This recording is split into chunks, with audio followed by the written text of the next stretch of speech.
إن الحمد لله نحمده ونستعينه ونستغفره ونعوذ بالله من شرور أنفسنا وسيئات أعمالنا من يهده الله فلا مضل له ومن يضلل فلا هادي له وأشهد أن لا إله إلا الله وحده لا شريك له وأشهد أن محمدا عبده ورسوله قال تعالى يا أيها الذين آمنوا اتقوا الله حق تقاته ولا تموتن إلا وأنتم مسلمون يا أيها الناس اتقوا ربكم الذي خلقكم من نفس واحدة وخلق منها زوجها وبث منهما رجالا كثيرا ونساء واتقوا الله الذي تساءلون به والأرحام إن الله كان عليكم رقيبا يا أيها الذين آمنوا اتقوا الله وقولوا قولا سديدا يصلح لكم أعمالكم ويغفر لكم ذنوبكم ومن يطع الله ورسوله فقد فاز فوزا عظيما أما بعد فإن أصدق الحديث كتاب الله وخير الهدي هدي محمد صلى الله عليه وسلم وشر الأمور محدثاتها وكل محدثة بدعة وكل بدعة ضلالة وكل ضلالة في النار اللهم صل وسلم وبارك على نبينا وحبيبنا محمد وعلى آله وصحبه ومن سار على نهجه إلى يوم الدين. Jamaah Jumat rahimakumullah, segala puji bagi Allah subhanahu wa ta'ala atas seluruh nikmatnya berupa keislaman, keimanan, kesehatan, keluarga, harta dan lain-lainnya. Kemudian salawat serta salam semoga senantiasa tercurah kepada Rasulullah sallallahu alaihi wasallam, istri-istrinya ummahatul mukminin radhiyallahu anhu, seluruh sahabat beliau radhiyallahu anhum hingga akhir zaman. Hari ini Jumat 4 Ramadan 1445 Hijriah bertepatan dengan 15 Maret 2024 Masehi. Bulan Ramadan telah berlalu belum sampai seperempatnya. Semoga Allah subhanahu wa ta'ala memudahkan kita untuk mengusahakan berbagai amal soleh pada bulan Ramadan yang mulia ini, sekaligus melipat gandakan pahalanya. Jamaah Jumat rahimakumullah, bulan Ramadan ini adalah kesempatan terbaik bagi setiap muslim untuk tunduk dan patuh kepada Allah subhanahu wa ta'ala dalam perintah-perintah dan larangan-larangannya. Akan tetapi sangat disayangkan sebagian kaum muslimin melakukan puasa tanpa mendapatkan balasan pahala yang sempurna, seolah-olah puasanya hanya menahan lapar dan haus saja. Rasulullah sallallahu alaihi wasallam bersabda, "Wa rubba sha'imin hadduhu minas siyamil ju' wal 'atash." Dan betapa banyak orang berpuasa namun dia tidak mendapatkan dari puasanya kecuali rasa lapar dan haus. Jamaah Jumat rahimakumullah, berikut ini beberapa kiat yang dapat diupayakan oleh setiap muslim supaya pahala puasanya dapat sempurna. Pertama, berilmu. Ketahuilah setiap muslim memiliki kewajiban untuk mempelajari dan memahami agamanya, termasuk belajar hukum-hukum terkait puasa, sehingga ia dapat mencontoh Rasulullah sallallahu alaihi wasallam dalam berpuasa. Allah subhanahu wa ta'ala berfirman, fa'lam annahu la ilaha illallah wastaghfir li dhanbika walil mu'minina wal mu'minat. Maka ketahuilah bahwasanya tidak ada Tuhan yang berhak disembah selain Allah, dan mintalah ampunan untuk dosamu dan dosa orang-orang mukmin laki-laki dan perempuan. Rasulullah sallallahu alaihi wasallam bersabda, talabul ilmi fariidatun ala kulli muslim. Mempelajari ilmu agama Islam adalah kewajiban atas setiap muslim. Kemudian yang kedua, mengikhlaskan niat. Ketahuilah setiap amal saleh yang akan kamu upayakan, di samping harus terpenuhi padanya syarat kesesuaian dengan syariat Rasulullah sallallahu alaihi wasallam, juga syarat kedua yaitu keikhlasan niat, sehingga amal tersebut diterima oleh Allah subhanahu wa ta'ala. Allah subhanahu wa ta'ala berfirman, qul inni umirtu an a'budallaha mukhlishan lahuddin. Katakanlah Muhammad, sesungguhnya aku diperintahkan untuk beribadah kepada Allah dengan mengikhlaskan agama untuknya. Rasulullah sallallahu alaihi wasallam bersabda, qala Allah tabaraka wa ta'ala, ana aghna asy-syuraka'i 'ani syirki man 'amila 'amalan asyraka fihi ma'i ghairi taraktuhu wa syirkah. Allah tabaraka wa ta'ala berfirman, Aku adalah zat yang paling tidak membutuhkan pada sekutu. Maka siapa saja yang melakukan suatu amalan dengan mempersekutukan aku dengan selainku padanya, aku akan meninggalkan amalnya dan perbuatan syiriknya. Jamaah Jumat rahimakumullah. Berikutnya yang ketiga, memelihara salat fardu secara berjamaah di masjid. Ketahuilah, salat fardu merupakan kewajiban bagi setiap muslim, baik laki-laki maupun perempuan. Oleh karenanya, para ulama menjelaskan bahawa seorang muslim yang berpuasa namun meninggalkan salat fardu, maka puasanya sia-sia dan tidak berpahala karena ia telah membiarkan dirinya terjerumus ke dalam kesyirikan dan kekafiran. Rasulullah sallallahu alaihi wasallam bersabda, "Inna bainar rajuli wa bainasy syirki wal kufri tarkas salah." Sesungguhnya batas antara seorang muslim dengan kesyirikan dan kekafiran adalah meninggalkan salat fardu. Kemudian merupakan kewajiban bagi setiap muslim laki-laki untuk melaksanakan salat fardu berjamaah di masjid. Abu Hurairah radhiyallahu anhu pernah menuturkan kisah seorang lelaki buta yang meminta keringanan kepada Rasulullah sallallahu alaihi wasallam untuk diperbolehkan melaksanakan salat fardu di rumah, namun tidak diberikan. Yang keempat, mengerjakan salat tarawih secara berjamaah di masjid. Mengenai pahala salat tarawih secara umum, Rasulullah sallallahu alaihi wasallam bersabda, "Man qama Ramadhana imanan wa ihtisaban, ghufira lahu ma taqaddama min dhanbi." Siapa saja yang mengerjakan salat tarawih pada bulan Ramadan atas dasar iman dan mengharap pahala dari Allah, akan diampuni baginya dosa yang telah lalu. Kemudian mengenai pahala salat tarawih berjamaah, Rasulullah sallallahu alaihi wasallam bersabda, "Innar rajula idza shalla ma'al imami hatta yansarif, husiba lahu qiyamul lailah." Sesungguhnya jika seorang salat tarawih bersama imam sampai selesai, maka akan dituliskan baginya pahala salat semalam penuh. Jamaah Jumat rahimakumullah. Kemudian yang kelima, meninggalkan begadang tanpa ada maslahat syar'iyyah. Sebaiknya pada bulan Ramadan ini seorang muslim menyegerakan tidur malam setelah salat tarawih dan membaca Al-Quran supaya dapat bangun untuk makan sahur, salat subuh berjamaah dan beraktivitas sebagaimana mestinya.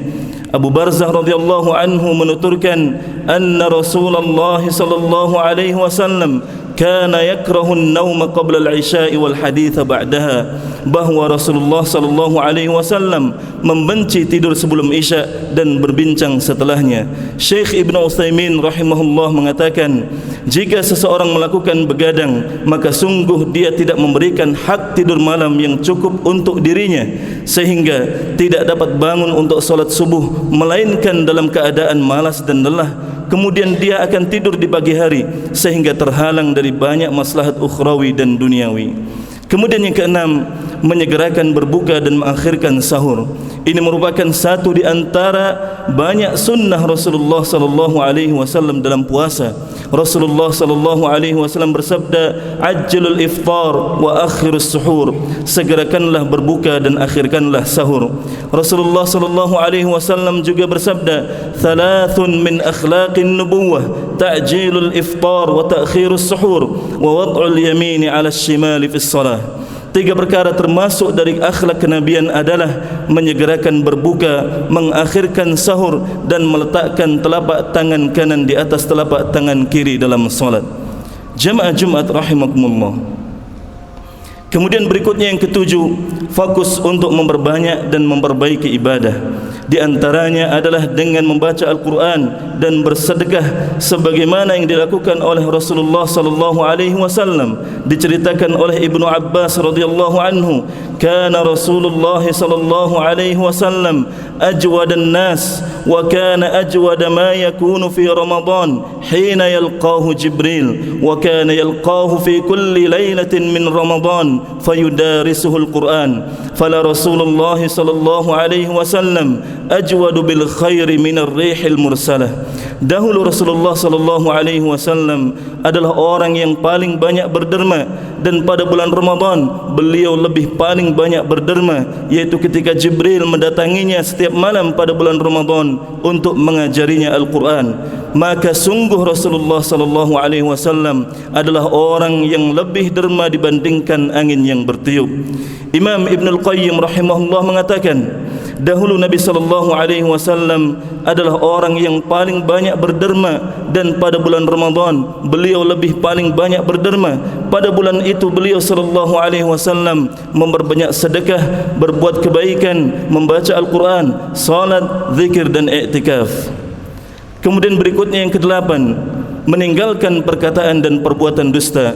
Ketahuilah, pengharaman dusta semakin ditegaskan pada bulan Ramadan karena ia merupakan sebab berkurangnya pahala puasa, sehingga harus ditinggalkan agar puasa tidak menjadi sia-sia. Rasulullah sallallahu alaihi wasallam bersabda, "Man lam yada' qaula az-zuri wal 'amala bihi, falaysa lillahi hajah fi an yada'a ta'amahu wa syarabahu." Barang siapa yang tidak meninggalkan perkataan dan perbuatan dusta saat puasa, maka Allah tidak lagi membutuhkan darinya meninggalkan makanan dan minumannya. Aqulu ma tasma'un wa astaghfirullah li wa lakum wa li sa'iril muslimin min kulli dhanbin fastaghfiruhu innahu huwal ghafurur rahim.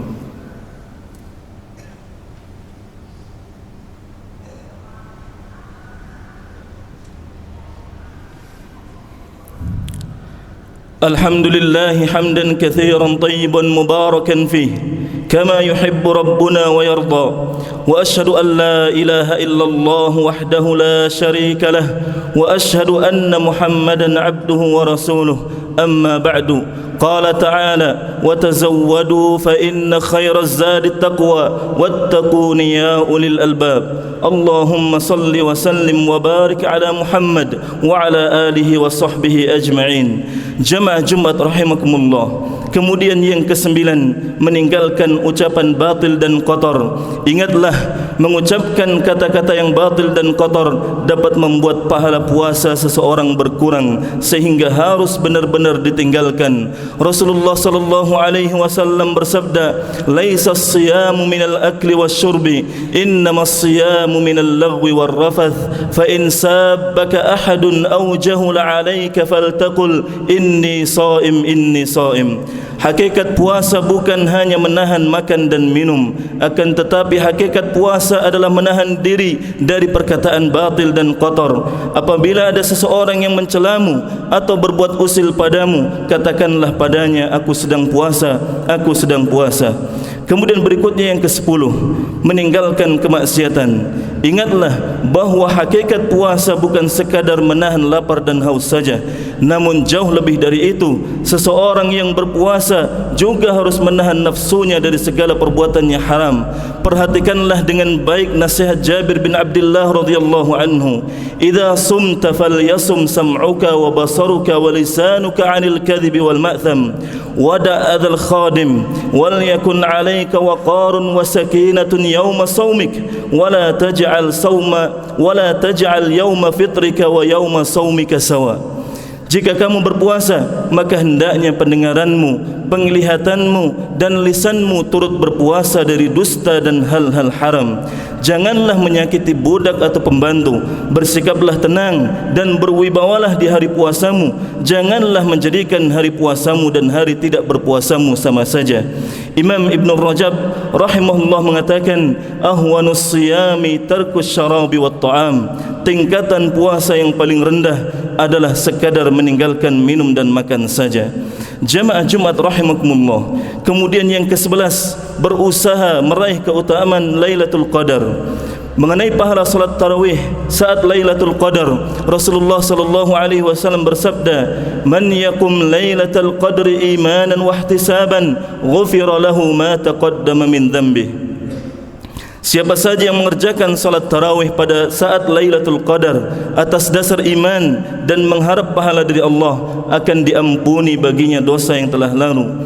Rasulullah sallallahu alaihi wasallam juga bersabda, "Fihi lailatun khairun min alfi syahr, man hurima khairaha faqad hurim." Pada bulan Ramadan itu terdapat satu malam yang lebih baik dibandingkan 1000 bulan, sehingga siapa saja yang terhalang dari kebaikannya, maka ia telah terhalang dari kebaikan kebaikan yang sangat agung. Kemudian yang ke-12, meninggalkan pemborosan harta. Sebagian kaum muslimin suka melakukan pemborosan harta saat Ramadan, mulai dari berlebihan dalam belanja makanan, minuman dan pakaian sampai membelanjakan harta untuk hal yang tidak bermanfaat, bahkan berbahaya seperti petasan, kembang api dan lainnya. Allah Subhanahu wa taala berfirman, "Wala tubadzir tabdzira, innal mubadzirina kanu ikhwana syayatin wa kana asyaitanu lirabbih kafura." Dan janganlah kamu melakukan pemborosan harta, sesungguhnya orang-orang yang pemboros itu adalah saudara setan, dan setan itu sangat kufur kepada Tuhannya. Rasulullah sallallahu alaihi wasallam bersabda, min husni islamil mar'i tarkuhu ma la ya'nih. Di antara tanda kebaikan keislaman seseorang adalah ia meninggalkan semua perkara yang tidak memberinya manfaat. Jamaah Jumat rahimakumullah. Kemudian yang terakhir, menunaikan zakat fitri. Rasulullah sallallahu alaihi wasallam telah memerintahkan kaum muslimin untuk menunaikan zakat fitri sebagai penyucian jiwa dan sedekah untuk orang miskin. Ibnu Abbas radhiyallahu anhu menuturkan, farada Rasulullah sallallahu alaihi wasallam zakat al-fitri tuhratan lis-shaimi min al-lagwi war-rafath wa tu'matan lil masakin. Man addaha qabla as-salati fahiya zakatun maqbulah wa man addaha ba'da as-salati fahiya sadaqatun min as-sadaqat. Rasulullah sallallahu alaihi wasallam telah mewajibkan zakat fitri sebagai penyucian jiwa untuk orang yang telah berpuasa dari dosa mengucapkan kata-kata yang batil dan kotor, serta sedekah untuk orang miskin. Siapa saja yang menunaikannya sebelum salat Id, maka dinilai sebagai zakat yang diterima. Adapun siapa saja yang menunaikannya setelah salat Id, maka dinilai sebagai sedekah biasa.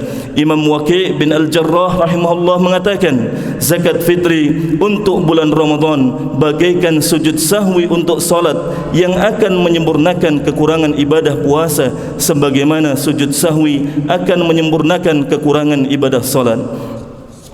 Semoga Allah Subhanahu wa taala memudahkan kita untuk melakukan berbagai amal saleh pada bulan Ramadan yang mulia ini, sekaligus melipat gandakan pahalanya dan menjauhkan kita dari berbagai kemaksiatan yang menyebabkan pengurangan pahala puasa. Innallaha wa malaikatahu yusalluna 'alan nabi ya ayyuhalladzina amanu sallu 'alaihi wa sallimu taslima. Allahumma salli 'ala Muhammadin wa 'ala ali Muhammad kama sallaita 'ala Ibrahim wa 'ala ali Ibrahim wa barik ala Muhammad wa ala ali Muhammad kama barakta ala Ibrahim wa ala ali Ibrahim innaka Hamidum Majid. Allahumma ighfir lil muslimina wal muslimat wal mu'minina wal mu'minat al ahya'i minhum wal amwat innaka sami'un qaribun mujibud da'awat. Allahumma inna nas'aluka al huda wat tuqa wal afafa wal ghina. Allahumma ansur ikhwanana al muslimin al mustad'afin fi Filastin wa fi kulli makan. Allahumma ansur ikhwanana al muslimin المستضعفين في فلسطين وفي كل مكان. ربنا آتنا في الدنيا حسنة وفي الآخرة حسنة وقنا عذاب النار. ربنا تقبل منا إنك أنت السميع العليم وتب علينا إنك أنت التواب الرحيم. سبحان ربك رب العزة عما يصفون وسلام على المرسلين والحمد لله رب العالمين وأقيموا الصلاة.